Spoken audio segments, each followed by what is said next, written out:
Hey everybody, we're going to be making the Negroni.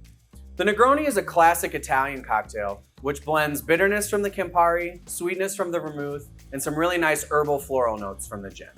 We're going to start out by making sure that our cocktail glass is clean and free of any chips or cracks.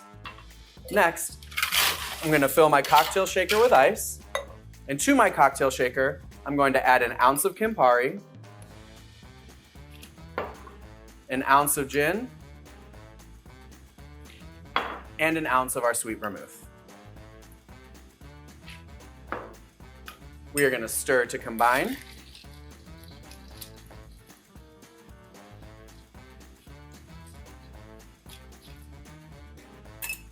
I'm going to add some ice to our 9-ounce cocktail glass.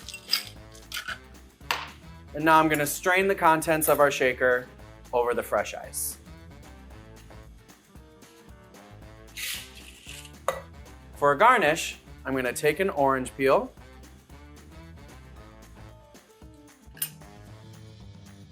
I'm going to express it over the cocktail so you get some nice orange notes. Rim the glass, place it inside the Negroni, cocktail straws, and it's ready to serve.